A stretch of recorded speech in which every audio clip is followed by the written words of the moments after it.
Nina Emra MF quickly near call a believers worship center ho and also for Adom Kyei Duah or yeah a years of penny or sorry ho now says I'm not say FDA for us started send a very serious I mean can say alarm at the sorry ho Nina a Sobolo a ya or ton edema na sorry mano say Sobolo na say na videos be air fly around that na amount for no area instead of saying KB or call hospital no no na ordinary to Sobolo. So there were people who were practically showing videos say yes or no any hospital be na betimi agye no mum also for Adom Kyei Duah ne Sobolo no eno no mo ne ho ebetimi ato no eno ma FDA for omo panyi ba Dr.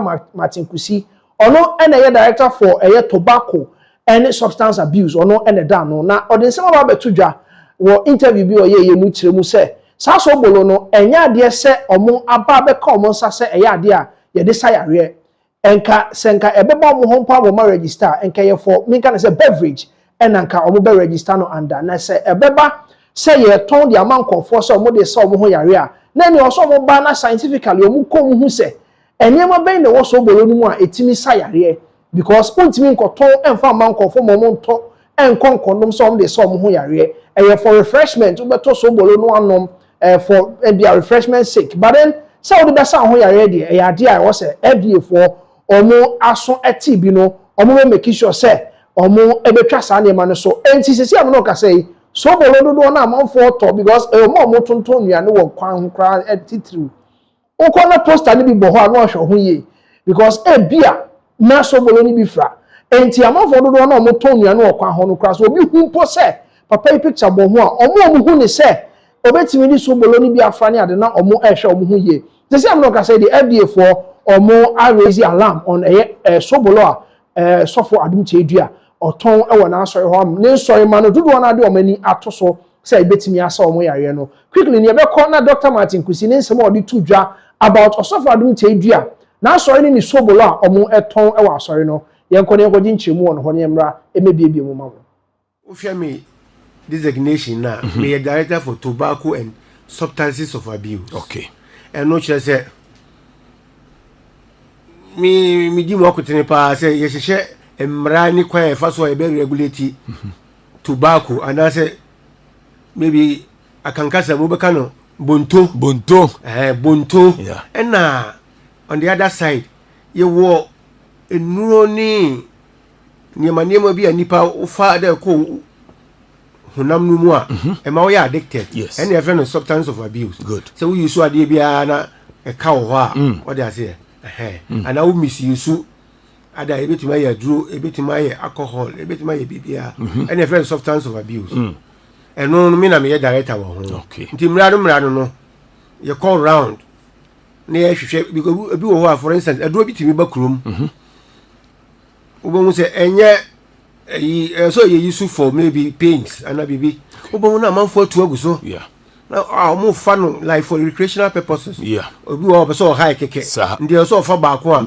or the prescription no to nchen ya no fa ni bi a 4 5 6 10 sa de man na substance of abuse okay misuse no okay and who abuse and also is under me ndi ye na ye call ye trust na ye hu say product way say na manfo fa so use no good and I say manfo abuse and then any stakeholders are trust and yes I kwa na trust you na ya mo bia ya we say we abuse ndi say suspend ya na ya ban ya na ya ban sa good nti these are the things ayeye ewo ya so aye wow nti afia ye si mu yi dwumadi ben sa na wadidi aboa wo eye I mean opposition ho awe afi 2026 from January till now aye ka say dia ne de na office motumi aye de aboa manfo no wo man okay me da say ya dwuma na ayeye no ya manfo ho dwuma na ayeye okay nti ye careful okay ye nyema bebre for instance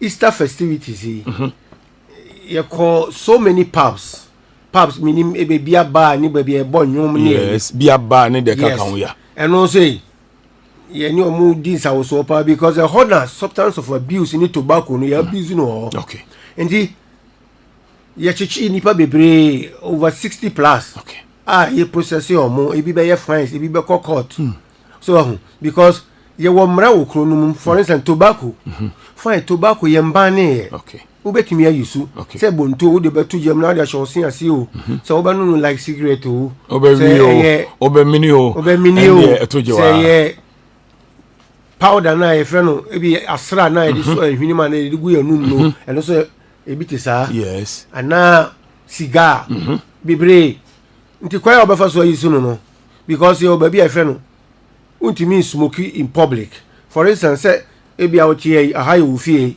na wasi udan a the moment a wo yire na wo baba betra ho no e ho ye designated as a public place e kira say untimi nya dan untimi smoke wo because smoking wo a lot of health consequences diabetes cardiovascular stroke hypertension ni cancer sa ne ma no enti ye body wo say de be ya meba wa ne mrantie especially nkola omko school these days say ka say ye program bia nkola ne yibo say obi akɔhye ba bi na ohwehwe ade bi ana say smoke kura na oyɛ den na ɔtwe eno omo future ne ye bleak say ade bi aba ye fa ne shisha no girls and boys omo ye program bia entertainment oboko na obi a atete mu wo a ɔtwe nwisi yes the mpesa me kire atiefo no say enwisie ni sa ne ma no emfa nsanso papa bi anya den emre nipa ya de na de ba in the end uhu obi a wasmoke a ekoni 40-50s in the end uhu no kra obesu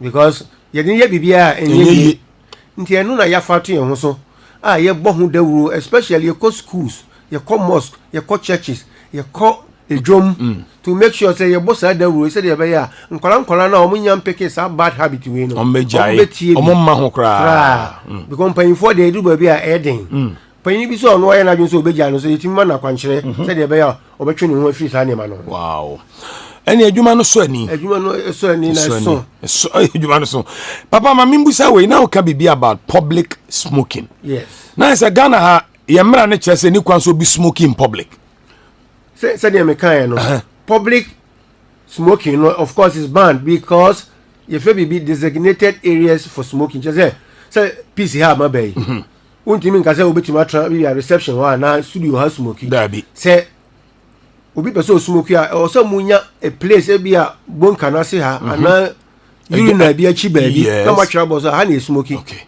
nti obi antimi nsore say de bia wakọ choba na wakọ bia ba no obi abetra no eden wo smoking because you will be a friend of passive smoking and a second hand smoking so obi num cigarette na wo a wote ho no num bi no ukura wo de no ye worse change the onu num cigarette no samum yes wo a wonnum bi a wote de onum ne nchen no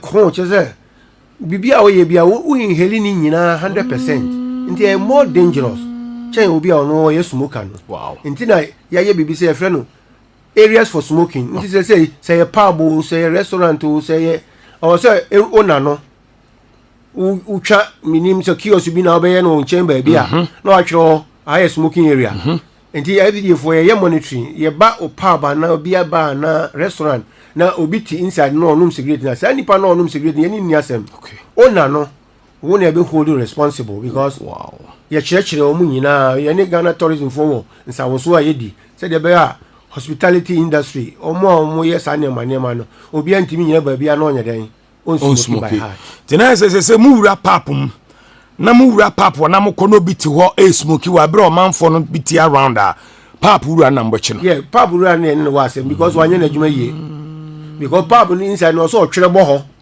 so high no smoking area yes now what designate another place far away from the pub so they be a smoke inside sanity so yes wow papa obi bebusa se shisha eyade mama ho kwan se emra Ghana yese ba ko bi so aba efani vip cigar yes eno no omo charge flavor bisa no omo twe sa no ma we ani shisha no mama ho kwan se okọ na okọ ba bia obo se ya ye mixture bi ana concoction yeah e bia wo say yellow brown no yes. I will say who ingredients e wom I will say who instructions for use sir because e bi wo wa be ka just fatrema so kwa obi o so no dey twenty yes and no na just obi yan okay e bra no ye was surveillance team omo because ye was data e wo obi a already send the product bia nti ye back unannounced okay nti bia wo so anopa bi wo hu na ye ni gugura wo say o adan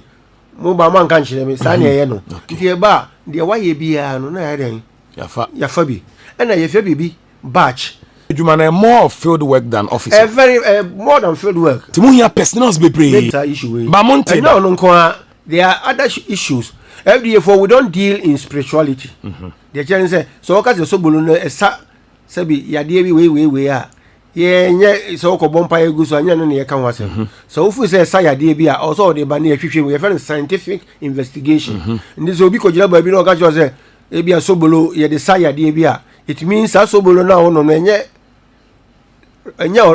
normal Sobolo eduro eduro dia na say also de ba na hwehwem asaduro otherwise criminal act na wo ye den no nti say de wa kan ye so ye be taking it up na hwehwem na ye hu kwaya ye be fa so ye be den ye be yi sade na free ho papa ntimu te da say Sobolo to be frank me na me ye mo takrade me titi insori bi me pese me bodin yes nti me ma me officers me be Sundays ye ko lay ambush ye ko be a couple of times I don't know say munya info no ye ko couple of times be 3-4 weeks to aso ye muso mo ye den but the chile of course ya tete answer no nyina until we make sure say we tackle that issue because concern because so we yare na say one for the right do na one hwe ya de no bekun ndi say obi ka che say o fa Sobolo na be sa ya de a it means Sobolo no aduro yes say ya aduro there na say de ba FDA na hwehwem na hu say yes e was ingredients na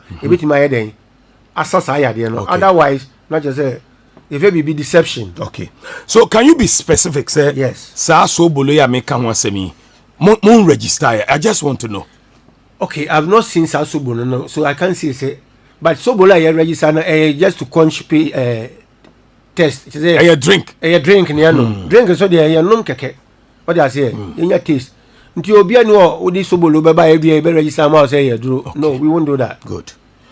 Afe anointing oil so ye hu say asore ni bi wakwa yetimi nipa no anointing oil. Yes, and also wo ya tibi especially olive oil no nema. Say make sure say FDA for we don't deal in spirituality. Obi wo ho a was I believe no me ni problem but so for ntimi ko gira public in sure say we onoma ebesa hypertension ebesa diabetes ebesa HIV ebesa cancer o cancer asem na ye nya wa ebe chew. Oh, but again, Ghana for now, ye asem sense to asem. Yeah. Ukoye we say obi say and yet here you are attacking the church. Yet the church. Say a church no can same kakra bi kra yes religion the opium of the masses. Yeah. Religion no politics. Who can want say no one here there will be a backlash. So we are trying to find a way strategy then.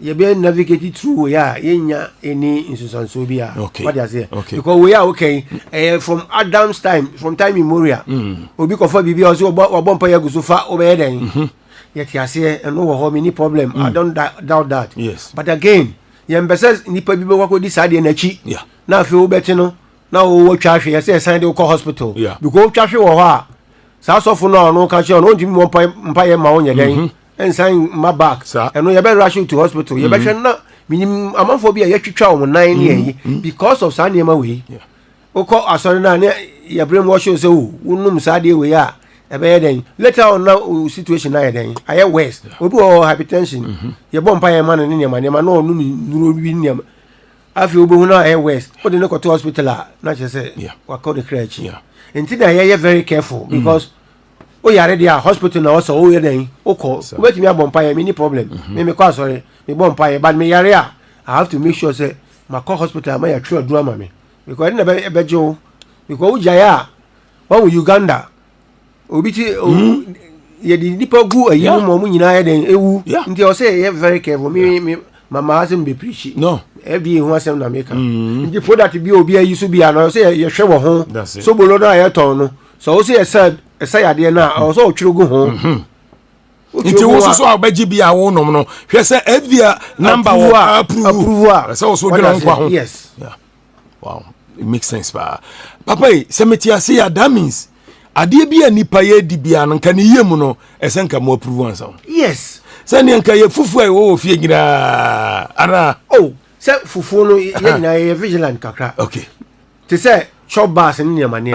You need environmental health for you know, you call around shake a coin of for some year. Omoyom near man, when before so fufu, by your own quine, a big car, quine before so. Baby, oh, dear, bones and quine over corner. The next day, no to Musa, and sir. It means, carry over from the previous day near Deba. Yanka say, yes, I didn't. We have been a big car, so hit you now, the next time, obey. But most people, woman, will cry. They said, Mimi Bow or Honor, Ebi Fufona, away and oh, some quinado. Ghana for warning was ordinary Saturn quite not free. It's not a no-go area. You can't do that because me nim say near my area never be and infections on whatever. Until more quite mount found some tomb quite from bucket. Minim ya dear war. Yeah. Until your church room said ya bear. Titinia may be a sebi near. Say won't you mean yet? So I'm damn sure. Yeah. FDA for an idiot council. When you swing until will be questioned by no busa. FDA muchi weed. Okay, FDA yanchi weed. Okay. I know you're not cock for. Okay. Now say you call pub be wo. You know, if you la body copy me nungu aside on. Copy sakumo no line so. Pubs be wo you ko chichi amanfo bi. Omo ye they say Tampico ni Don Simon. Nti o kwa drink eno ye lebu ye say dem kan labeling ye very important. Ye lebu ye. Nti later ye hwehwe mu no. Yes, it's a Sunday money buy. No, you be so one kind of say, the cannabis, the weed a gum. Wow, won't know more. Oh, yeah, where say we? Oh, yeah, where? Yes. And this uncle for you pick him up, you don't mama knock off for. What would I mention? That is why I know Dr. Martin could see Nensam and or day to dry in a call eco tea, you know. Eti Ochemo, and your mamma brave or I walk a drama so amount for a tongue, at the mamma for nom, na or more at the end, your mamma brave. But then I was able to specify it, especially with a yes, Sobolo Yasmi okay, or Chemo. I was able to trouble whom you say, Sobolo no, I am passe, a bit me as a sire, you, it is a bon po, let's all answer Somubia. Then quickly, you met me a call up now on my scientific mechanical research, no more who's on passanity, and no pono. What from Nadia, but then say no credit to me this side humanity, and maybe I'll bet me to watch or but then say yes, I here. Nese o de mama for na almost start so mo no na o mo utu claim so betimi dia sayare na ntisa o mo ebetimi ama waso say am no ka say o mo atiesi mountain so a asori ho so o be kono makọ o say de dumra bi o mo say da ko lay ambush e wo baby say nka o be hwe say o mo ebetimi anya evidence bi say no crese so bolo no mo ton wa asori wa ana say o mo ton e wa asori ho ni nyina mu okoye o mo say ebi o mu nya tip off nti omo anton sada no kwesi ada no etini nyina Dr. Martin Kusi ne nsemo a ode etu dwane bi na ye de mamo no osan so kasa fa substance abuse eti sesi abono kasa omo tonton nse obekọ ba bi ni ahye drink bi mesio bi a was the pineapple juice normal one ba obanu bewie no na ba bia woni nam no wote fa ko so na ba bia nam no wodwe hu be bia wonte ase eti doctor edi tudwa echemu say yes sa ne mani nyina ya de a omo start a omo clamp it down ewo eno ehu okay eti ye beto ansem no so na ye de the next update no ye de nyina edi amamo ye beko the new patriotic party omo third national vice chairman tisi me no ga say ne nsem a eho apaso amanfo dodo na NM say omo side with papa no ebi mu so ese de papa ne ye no anye ne nyina ne say Fancy Gadam, nyumtuni, ono na ne any Queen Mila, or your ba or worry no, on any ba. And a papa ya to just papa, and see, I'm not say, well, worry about on any kind of year no more. To so I'm said third wife. And a man for there be almost say the papa ye and your papa penny, and can offer some or more to a more see attitude of more abobra, ako group and pensobi. Nessa asema bakra, mom na was car. O ya na oka some no nenka, ebi almost have back. But what for a chair, ako worry Fancy Gadam. The ex-wife and as an ex-girlfriend ama CCA amnoka sama for do na na soja e de agu chairman buga NPP omo third national vice chairman omo soja e de agu ni chem na papa iti asemi no so no won ti ase obeba bonten abekasa but then Queen Mila ankasa enso aba bonten and nsem odi to dwane chemu a enokra oni Fancy Gadam omo eni hobio but ohun Fancy Gadam say oye ni enemy there bi ono de ohunu bebia obechia no ne bebom wo masre because eba wo mo ntem na fancy gadam bom na nam na yam say nsem bi a ehun hia amanfo kafa ex wife ne ho a no repost no reshare ne ade ono de said the fancy gadam be ne hu bia no she's still there as Queen Mila so we moving on and all moving on no oni fancy gadam wo ba enti maybe obehia ne bia onhu no as the enemy yanko ne ntie Queen Mila ye ba na chamabuga so the response or the buy with Queen Mila worry no ye didn't nyina dia mamo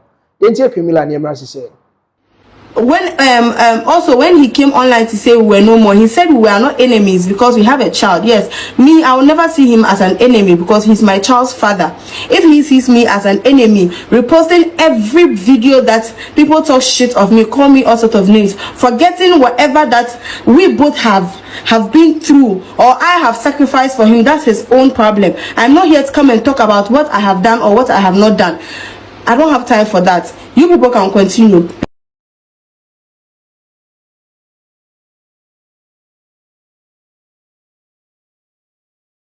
Ena odine nsem atutwa o say said the amount for cancer sabi nsem fo fa ne ho nyina na fancy gadam so mo so na or repost no share ono de se sa na fancy gadam be kono ono de enya de se ono so ebedi akire still na ohuno se bibi wo mo ntem enya hweko mo oba enti de mo ma fa mu nyina akyi no fancy gadam de beto nchen na waso so amanfo so a e de atia ono Queen Mila ono de Onyechi didi angasa Jamila Mustafa amanfo dodo na efre no Queen Mila na Alhaji Masaudu enso so ababonten say chairman report bi koso abonten amanfo bodi pa na den na okosi fancy gadam okosi dechi also there be onye wife snatcher because amanfo say wa snatch fancy gadam wife no say there be onye wife snatcher no kwa fancy gadam na damfo amanfo say can you date your ex's wife or marry your ex's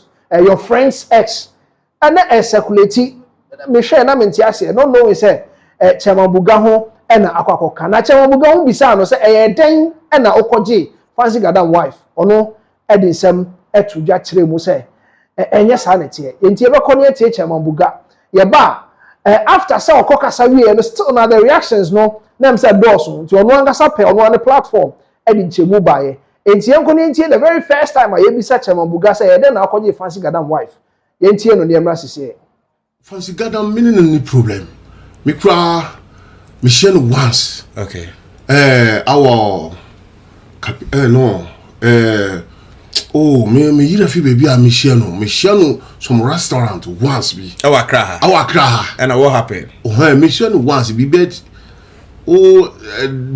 these days about 3 days 4 days ago people are like say me a woman wife snatcher Iwakwaja kra na obviously be makoji nege wakwaje na yere was obukura ka say girl obviously na yere and but can you do that? I can't you know he's a young guy. It's not even true. Look, I don't know whether it is crime say if to say obi no obi wo ho no money ho ontimi ko pepper no ana. Oh, okay. To say wo are na won no yere ni any hobie mu a so oba no on ka fie ma on ware biom ana obi ni ko say wo pen so that is the case. That's the case. You see the case. Wa warrior jai. Oh no meaning in the case on come asem da. Okay. Oh and yes wo bi so me kura nka pesa me kana information manya ni sisi. Yeah meaning information me mente kra information no trend this are no I've not heard it here.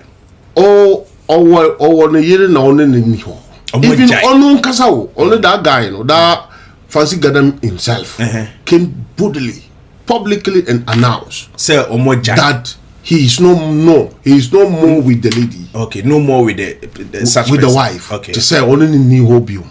You see, and people are saying that in Ghana, people are even saying that I was dating the lady whilst she was in her husband's house. And you are Malam. Was it I am an Alhaji Malam. I can never do that. Not true. Look, I know the girl. I know the lady. Just 2 months ago. Oh, sir. Yes, just 2 months ago. And you know, a big man like me, I will not follow a lady like being dating. No. Yeah. I just went straight forward to her parent and asked for her marriage. Eti munye official you know kramonye and I'm no worrying. Officially no like traditional wedding akoye bibia. Just 2 years after 2 months. Just within 2 months now akoye. Yeah. Na so worry and no yeah kremofo. Nti so no to so say 2. Or second wife. Or my second wife.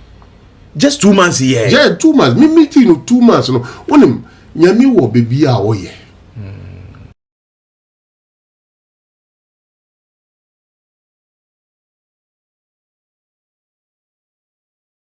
All right, so you know, Alhaji Masaudu, the third national vice chairman for the New Patriotic Party, in Ordinance to Jachrimwa. Ababa ono si 2 months ago, we bibia.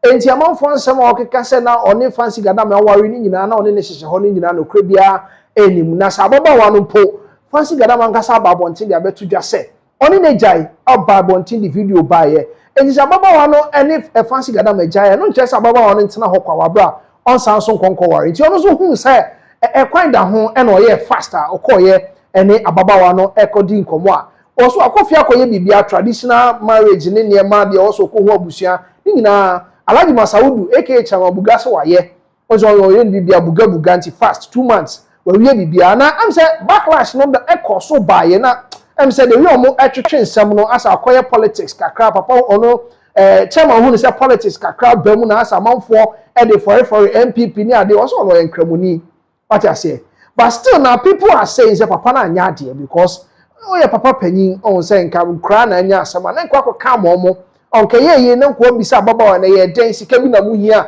enema ekosan na nka wakoka na eno no ka obenya more praise than say asa mu hu ni say wa fa tire na ati Chama Buga am say man for born eti na so da bi ono agasa be fa ne phone na wa record ye no de obenya time a cheche mu ye enti otena ne ka mu no fa phone no record no ho de ne nsem nyina to dwa ba bi o mu hia ye nsem no say de esi ko politics of the other for hu nyina chairman e de ho nsem etu dwa enti e be ko na wo so tie bi say chairman osi fancy gada mechi ana se wo hwa wo twen pa ma ware ni gui asa na wo kwa kwhye ho yenko ni ntie we ni emra sese.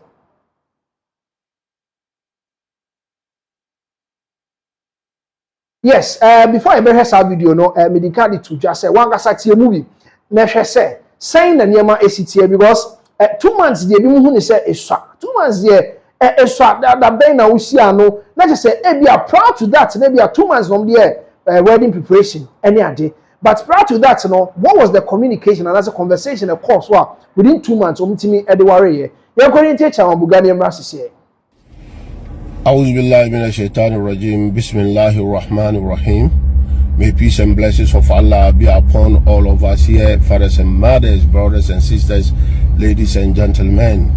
My name is Alhaji Masaudu Osman, the third vice national chairman of the New Patriotic Party. My attention has been drawn by a fake video that is circulating out there, a propaganda video, my enemies, a certain agenda video that is going around the country saying that I, Masaudu Osman, the third vice national chairman of the New Patriotic Party, said this is a propaganda, this is a lie. This is coming from my enemies. I, Masaudu Osman, everybody knows me. This can't be my worst. Can never be my worst. So I am sending this message to the entire nation. Anyone who come across this video should treat it with the contempt it deserves. This is not coming from me. It was a propaganda. People just set up to tarnish my image. You know, election is just at the corner. The national executive election is just at the corner. People are contesting me, huge people. I would not say this is coming from any opponent. This is coming from within, the enemies within, and I know some of them. And it won't be long. I'll come out with their names.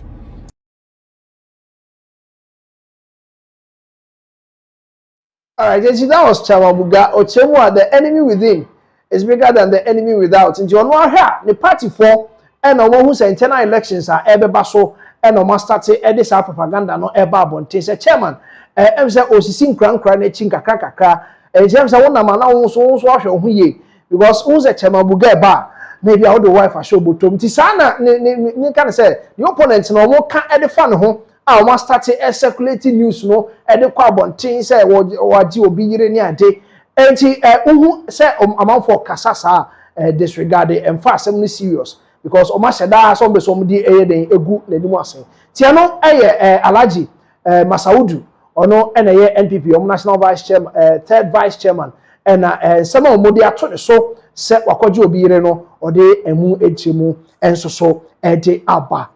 Still on the New Patriotic Party and Thursday na omudi betu dwa se on democracy and attack demonstration ewo nkran ha omudi betu dwa se all party activities ekoso nyina also almost suspended, especially omo ye campaign on your screens NPP for omo flyer omo de babontin de betire mu say yes omo be presenting a very huge demonstration against the sitting NDC government say omo attack amount for omo kasa democracy yet me building from 1992 abesi the same you know it is under attack on your screens. Democracy under attack, DEM and on Thursday 6th August 2026 6 a.m. sharp and omo essay omo start sa demonstration ye na amount for do na tie and omo say oh omo de omo ho bejim because omo say all me can say campaign activities ni nyina omo suspended within the Greater Accra region. And the polling station executives omo ya start here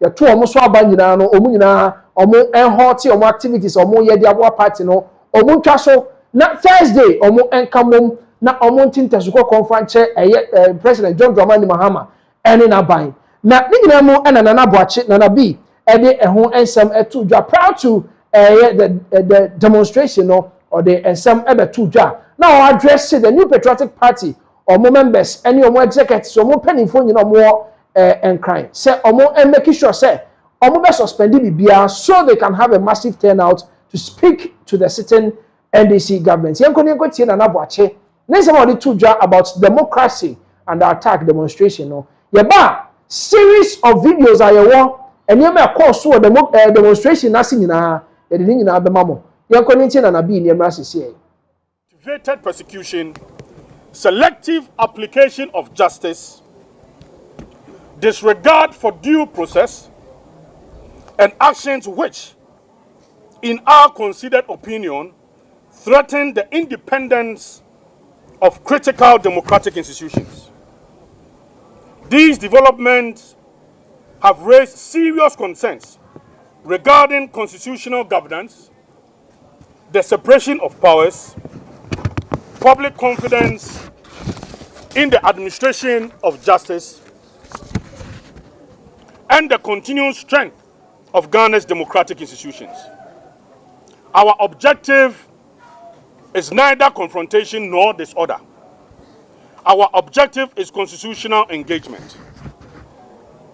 It is a peaceful appeal to all constitutional office holders and institutions to uphold the principles of justice, fairness, accountability, impartiality, due process, and institutional independence, which remain the foundation of every democratic society. Enti eno nana boache na ekotie ne nsema odi to dwa kire mu a botaye ban no mo de ko e de akwakoye demonstration ni nyina o church mu e de ema na demonstration om de hye so na amanfo mo botwi ekodi demonstration echi no na nye adeketwa na ni nyina mu na Ghana Police Service ema demonstrators no some restricted areas say emamo fa ha na the kind of me can say chaos starting here and I say e course so ewo demonstration ase no na ade a esawani say also nya bi na ohwe because a lot of the demonstrators no they were trying say they will penetrate through the police na omo ask some me can say some areas be a police for no hu ni say any kwan say omo ye demonstration no omo ko piem ewo sa biaye ho enti ebeye some kind of twema mentwe bi between the demonstrators and the Ghana Police Service enti ebekọ ni akwa ko hwesa video no a lot of MPP mpanifo do na de omo nsam etudwa eno so e ya de ide nyina ebe ma muntie nko ne ko hwe the clash between MPP demonstrators and Ghana Police Service ne emra sisi.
Is the clash between the demonstrators and the Ghana Police Service. This is what the NPP or more a friend said massive turnout. Enti eno na mokoko he na mpanifo ne bi de nsam atudwa Osahene Alexander Afenyo Markins ono na minority leader in parliament. Or the nsam atudwa otiemu a said the aban no ene amemu no ekoso no enya de a omo ani so na emse Ghana for ada omo relax but then eka aban no ebo Ghana for no say almost shut down for money and call home or Kasai edifa gold board about 9.6 billion or Chema car gold board abo with a gold purchase ni gold trading a home a Jumedi Omudi a camabo at their tono no.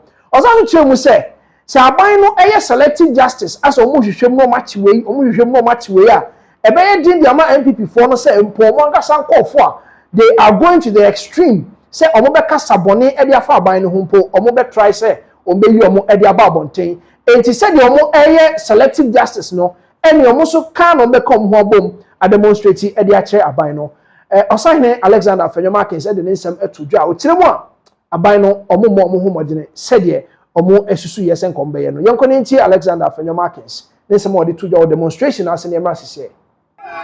The level of corruption in this government, the level of malfeasance, gold board alone, look at the losses that the IMF reported. Gold board alone, over 9.6 billion. So, if the government does not adopt a system that would ensure that there is justice for all, and this selective justice is pursued, what it means is that in future it will be difficult for moderates in MPP to restrain extremists who may be calling for, a repeat of this action. I am saying that our friends in government must be measured, because you see, they've already spent 1.5 years in office. 2 years will come, we'll enter next year, and there will be election. In Ghana, if you are a politician, you don't take undue advantage of your goodwill. When you are elected, your job is to get to the ground, deliver on your promises. Sometimes you have the impression that, you will destroy the opponent, and that would give you the support. I'm sorry, you won't get it. History has the records. So I can only advise NDC to be measured. They may misconstrue, it's up to them. But you see, power is transient. It's like an ice block. As soon as it's given to you, start to melt. I know that come 2028, MPP would win. I know. Minority leader in Parliament, Honorable Alexander Fenyomakins, Nisam, and Odi Tuja, Yakoye, Yakokoti, Bino. Now, the another Nisam so a pasopa, na watching a tremu, Dennis Miracles Abuaje, also a banana copiemo or demonstration, Asibi.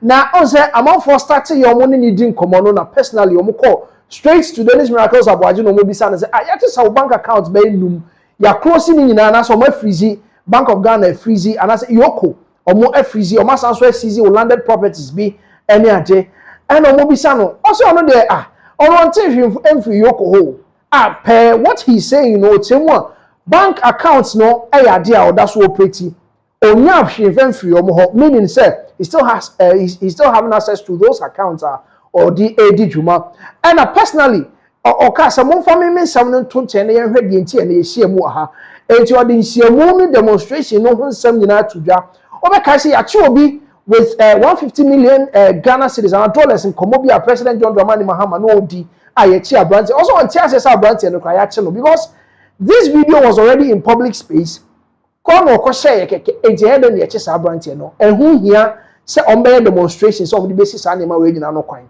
yanko nyentie Dennis Miracles Abuaje Yoko day pot no omde ye no o say on TV free omo ho no yanko ne mra sese yourself, maybe you were not arrested for making conduct. Recently, you were arrested for some issues by Yoko, and we understand that your 5 bank accounts were frozen, your lands were frozen, and all of that. I mean, is that the case? Forget about me. I haven't seen anything from Yoko saying that. So forget about me. I am just an individual, and I really don't know about what you are talking about. So if you micro the conversation around me or individuals, it takes the bigger picture out. But you think that the protest would end peacefully? Yes, but with this country, we've always had peaceful protests. It will end peacefully. Listen, every citizen here deserves the right to walk on these streets and protest and go back home in one piece. And so we are advocating and calling on everybody coming here that all we are coming to do is to walk and send our message across the government. There's no need for violence. And we pray with the police to also protect us and also not go into confrontations with us. That's any problem. But I can assure you that it will be peaceful. Be worried about what is going on. You should be worried. Some of your colleagues have been molested under this government. Some of your colleagues, especially all of you holding cameras as bloggers. At least I know 4 or 5 bloggers who have been arrested. Recently, you saw a gentleman arrested simply because he shared a video that is already out. The one about the one where the president was talking about the 150 million. Why should nobody be arrested for that? What is the crime there? It's a public. The president was not in a private meeting. He was walking on the streets, and I took a video. There is no law that says that if I take a video of the president walking on the street, I shouldn't post it. But the guy has been arrested. Why? Do you feel safe? Or because he hasn't gotten to your doorstep yet? That's why you feel it's okay. But wait, maybe when it gets to your doorstep, you join the rest of it. Thank you very much. So that's Dennis Miracles. Yourself, maybe you were not arrested for making conduct. Recently, you were arrested for some issues by Yoko, and we understand that your 5 bank accounts were frozen.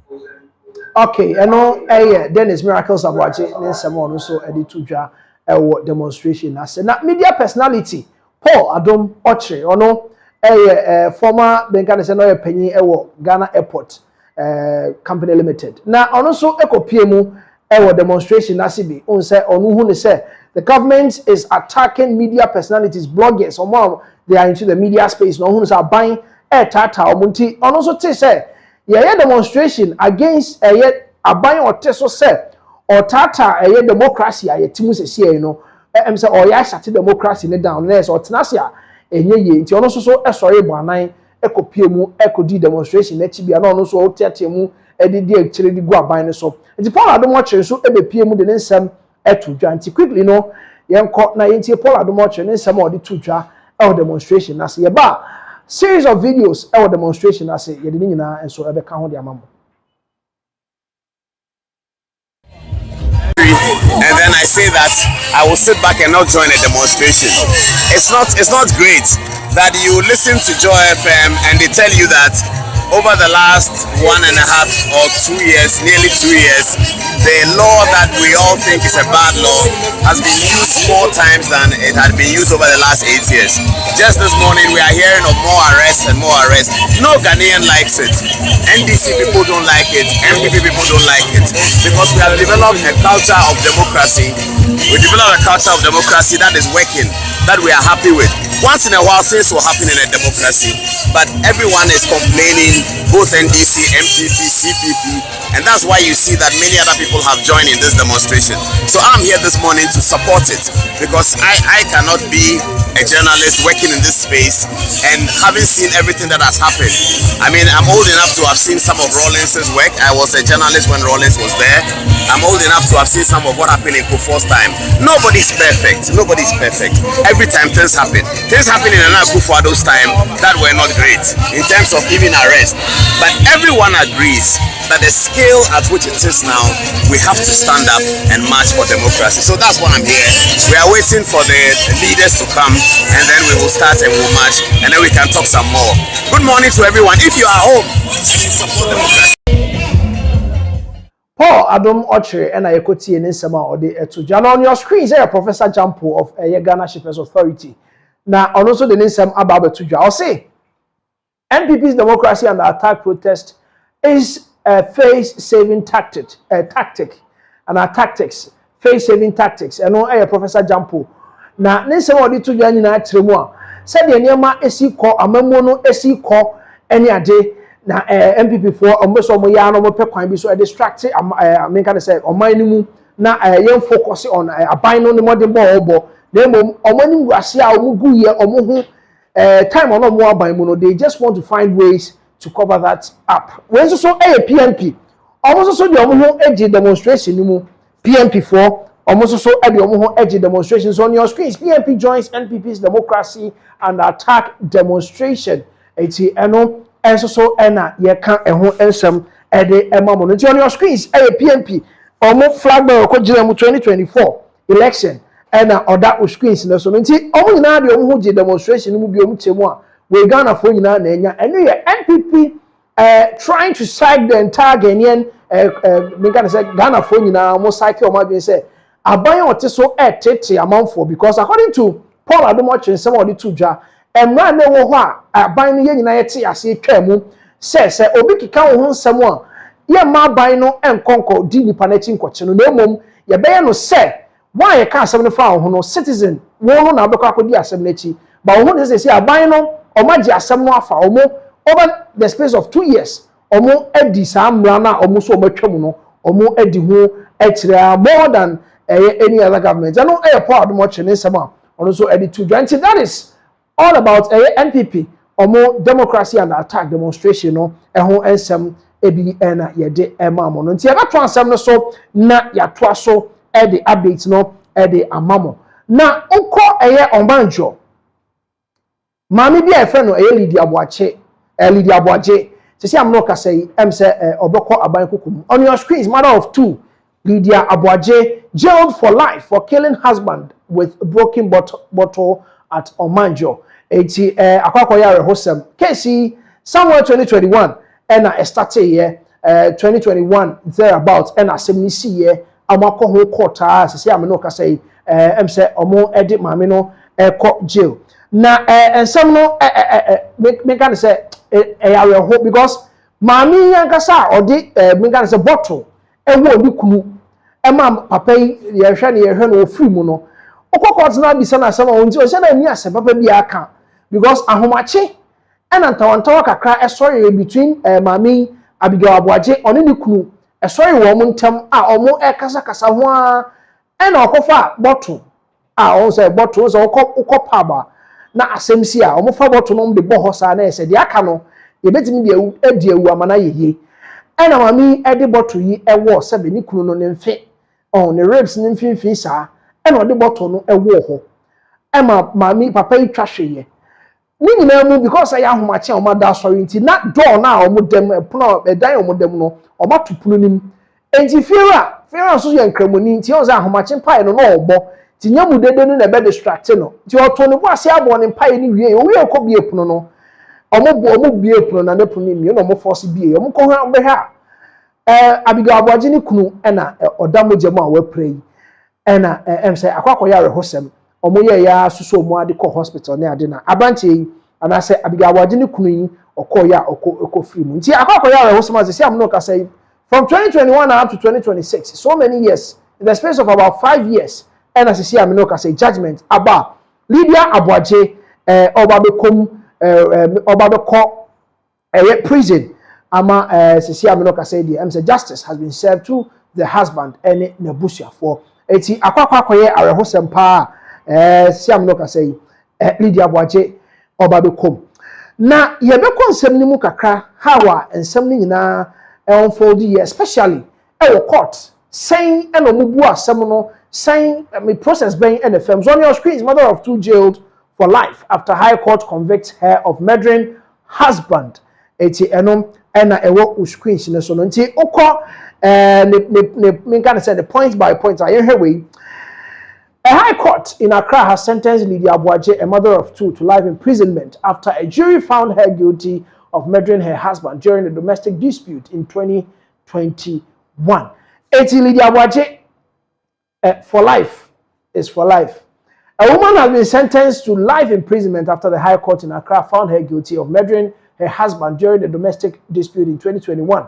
The convict, Lydia Aboaje, a mother of 2, was convicted after a full trial in which a 7-member jury returned a 5-2 majority verdict under Section 46 of the Criminal Offence Act 1960 Act 29, as amended by the Criminal and Other Offences Amendment Act 2023 Act 1101. The major decision was sufficient to secure a conviction. Eti me gana say jury mako enso e no mutena asem ne so emunum ese Abigail Aboaje yemfa no enkonko to afiase ne nkwa ne nyina enti eno ene ensam e wo ho. Before the sentence was handed down, the court invited the convict to make a final statement, but she simply responded, I have nothing to say. Enti final sana amamfo bi ekano before the final verdict ne beba no ye invite Abigail Aboaje bisa ne say who asem bi kan because see am no ka say am say full verdict and a full trial and ayakọ enti eden na wo kan o so no de oni hweka. Justice Simon subsequently pronounced her guilty of murder and informed both the convict and her lawyer that they have 1 month from July 30th 2026 to file an appeal at the Court of Appeal. Enti according to Justice Simon's ne de ono de o say ababawa no odifo a wokum ni kunu waje ne nkwa ade afri ne nsam enti wo mo 1 month bosome baako se omo enko na omo mra na omo mehwehwe omo hwe so betimi de appeal bi aba na omo de akọ Court of Appeal amana ye here enti 1 month from now up to time 1 month na beso no they have to come and appeal. According to the prosecution, Lydia Aboaje and her husband Kweku Jesi lived together with their 2 children in a single-room apartment at Omanjo, Dweneho in Accra. The couple were tenants in a house owned by the complainant, a driver's mate. Until Uchema, just Lydia.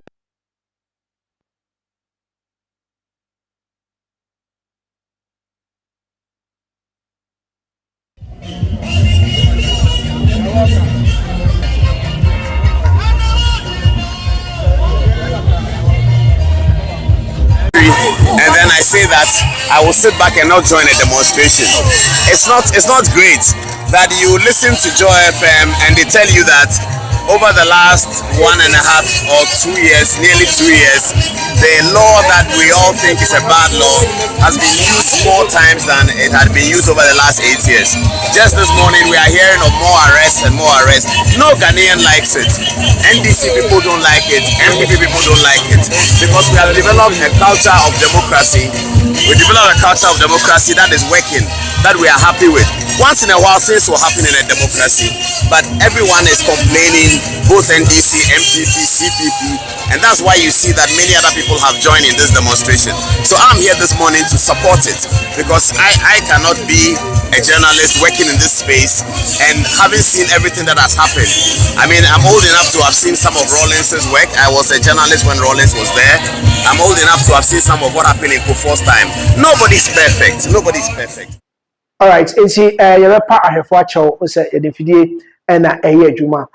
Enti yebe toa Abigail Abuaje ne update, because you see I'm not say life sentence na me can say court de amano se onko afiase nti 1 month na yede amano se one ne lawyers omumra na wo hwe so metimi de appeal bi aba na yatimi abo mo. And see, the couple were tenants in a house owned by the complainant, a driver's mate. And see, Mami only ne can say cool na omo ete single room apartments apartments, okay, single room manjo ho Accra. And see ho na no mo ti asansem ni nyina ekoya ekosi. The prosecution led by senior state attorney Christabel Selma Anafuri told the court that in the early hours of November 3rd, 2021, an argument broke out between the couple. And November 3rd, 2021, said many in Canada 2021, and as some no is here, or mind your honour, omo enienu, and in some kakrebi, and a bar or montamwa, or mo anwa, and to me uncle ya Abigail Abuaje, this twa, de kowo, Nihokenino. And during the confrontation, Lydia Abuaje allegedly picked up a broken Coca-Cola bottle and stabbed her husband in the left side of his ribs. As reported, court documents stated that after seeing him bled from the wound, she left the room and locked him inside before walking about 150 meters away to dispose of the broken bottle in nearby bushes. I'm saying, "Oh, the one we know, yes, obetu punu na wapie na all the bottle no akakoto atwene baby na enka echire akakoye din enti abobo ho Lydia Abuaje na enka oya place smart ho, but then efiefo so boy about an hour later at around 5:30 a.m. the landlord, who had just completed his Fajr prayers, was alerted by his daughter, who reported hearing unusual sounds from the couple's room while sweeping the compound. When he went to investigate, he discovered the room was locked. After forcing the door open, he found Kweku Jesse lying in a pool of blood. And this is I'm not gonna say because na body no asa locking. I don't know where she wanted to go. Lydia Abuaje no me baby adan ko but then or try and go dispose of bottle na odidi ye no. Neighbors joined efforts to rush him to the Ga East Municipal Hospital, popularly known as the Amasaman Government Hospital, where medical personnel pronounced him dead on arrival. His body was later transferred to the police hospital mortuary for preservation and an autopsy. Enti yedino every efie kopie mu ewo hospital no na je say Kweku Jesse na we free mu anisa. The prosecution further told the court that Lydia Abuaje later returned to the house and was allegedly cleaning the blood stains inside the room when neighbors apprehended her and handed her over to the police. During the trial, the prosecution called 3 witnesses to support its case, while the defense presented testimony from the accused herself and her mother. And also a court time and trial no ekosodo omo adansidi for miensa eba pmu ewo court ho so metimi akasem. Following the presentation of evidence, the jury deliberated for 39 minutes before returning a 5-2 guilty verdict on July 30th, 2026, paving the way for the court to impose the mandatory life sentence. And to Lydia Abuaje, siamino ka say, yedono ekom ne nkwane nyina because watimi atwepentwa e dia woni kunu emfe on the Robert Ansa case here be a similar case and ye de emamu nti eno aye Lydia Abuaje siamino ka say die life imprisonment and Lydia eko eno aye Lydia Abuaje update and ye de emamu no ye na transam no so ne akọ President John Dramani Mahama and so eho emse na wotwe mu and ye nya ne tie say president wakọ pie mu ewo Jamaica Jamaica hono meka say sra na okọ adwuma na edena akopie mu ewo Jamaica enti okoye no he had meka say the kind of welcoming ceremony edema President John Dramani Mahama no na say ewo so ye pa said de bia okopie mu ewo amanhodo so a omo edema no to on your screens the arrival of President John Dramani Mahama to Jamaica and yede mamono.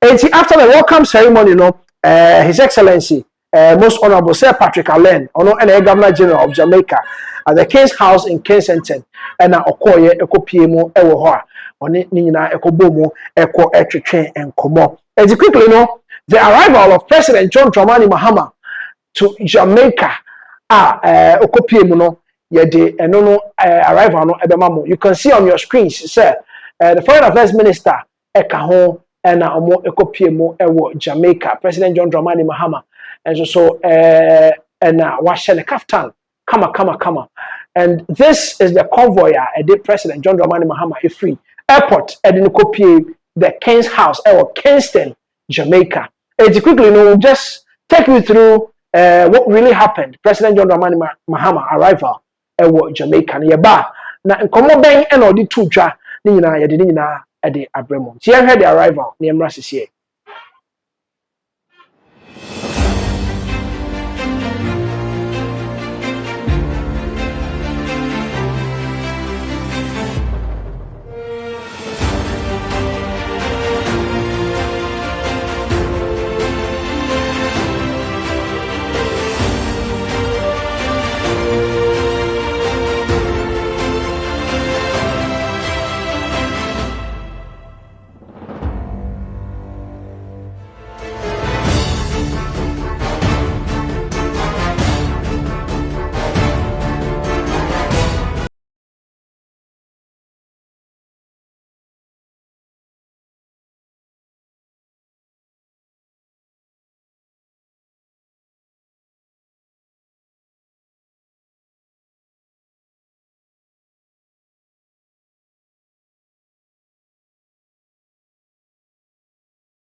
President John Dramani Mahama the welcomer yede emano ewo Jamaica na ye nyina ye hwe no eti President John Dramani Mahama the state visit to Jamaica no mamo the rundown as to nema or hije ye ewo Jamaica no yede ni nyina enso eba be mamo owie no na oni the Prime Minister Andrew Holness owo Jamaica oni no ekohia ye ekotwetwe nkomo. They had a bilateral meeting amongst Ghana and Jamaica omo edidi nkomo say the south collaboration the sign of Ghana and Jamaica ombetimi akabom na omo edi dwuma amano aye ntie ko na ye hwe eno so na ye ma sese ye ba all the other tours are President John Dramani Mahama ye with Jamaica is nyina eno.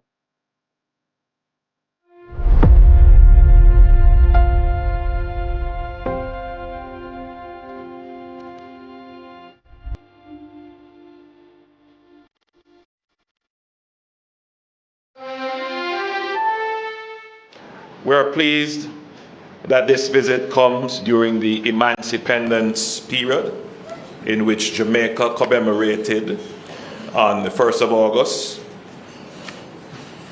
our Emancipation Day, marking the abolition of slavery, and later this week on August 6th, our 64th anniversary of independence. Few relationships can claim an inheritance such as ours.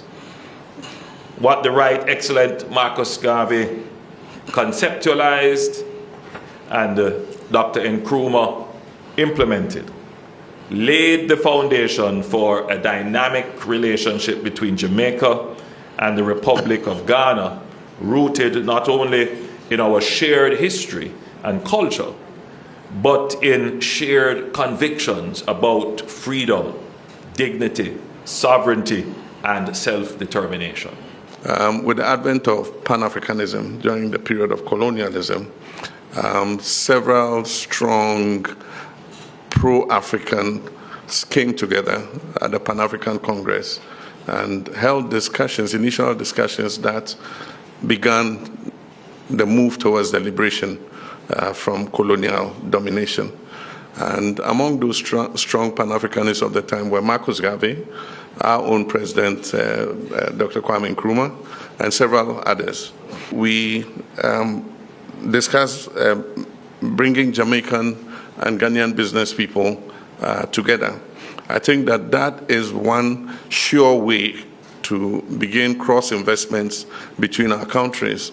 There are many opportunities that exist here in Jamaica, and there are many opportunities that exist in Ghana. Both of us have the vision of creating our nations into hubs for our sub-region.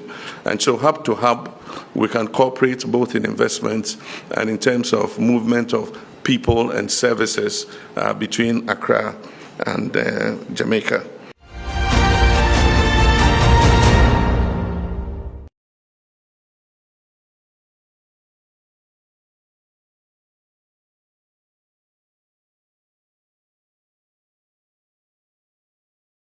The Prime Minister of Jamaica, Omo Eko Ehave, and I Coco now, oh yeah, a free hall and a Coco Pimu, and Kensington Port. Now, a house so to set them a port, and Ghana ha, Copiemu, Kensington Port.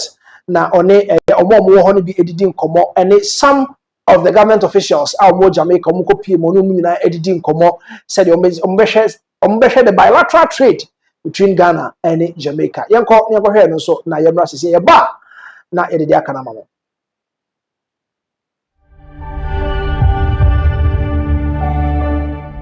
Jamaica here, Ghana here, almost same similar economic turnaround story. You are positioning yourselves as the hub to not only the Caribbean but to South America and to North America. We are positioning ourselves as the hub to the whole of the African continent. And so I think that we have good cause to establish a cooperation between ourselves. We have similar people, our traditions are the same. It is believed that the bulk of Jamaicans originated from Ghana, and so our names are similar, our foods are similar, and we've stood in solidarity with Jamaica after Hurricane Melissa. We brought our soldiers here, and they worked in a place called Akopong. And in Ghana we have a Kropong, which is almost the same. Yes, I came here the day I arrived. I was greeting the lineup that welcomed me to the hotel, and there was this young man standing. I thought it was my brother. I thought he surprised me by bringing my younger brother along. We have a lot of reason for cooperation, and so we believe that a link between Africa and the Caribbean would allow the Caribbean to plug into the African Continental Free Trade Area. And I promised Prime Minister that I'll make it one of my missions to see how we can open the African Continental Free Trade Area to the Caribbean. And so linking Africa and CARICOM in a big, trade area will benefit all of us. We can't achieve this, and the slow increase of the African Continental Free Trade Area is because of the lack of infrastructure amongst ourselves. You have to export something to another part of Africa. It must go out of Africa somewhere else before it comes back. And so a few years ago, I took the decision to expand our ports. We had the old port that was built for us by Dr. Kwame Nkrumah, and we had expanded it several times, but it had become too small, to really handle the volumes of trade that were coming in. And so I thought to myself, I said, why don't we build a new port? And so together with the Meridian Port Services, partners. We formed a joint venture, and we built a brand new port, next to the old port. And that's mainly a container port. It's probably one of the most efficient ports with the biggest volumes in the whole of West Africa. Ghana has become a port for lightening up. And so these big containers come into Tema Port and they lighten up, they drop a cargo for the whole of West Africa from Gabon through Cameroon all the way to Senegal. And then we have reefer vessels that, distribute the cargo to all the other countries. Yeah. We thank you for hosting us. Yeah.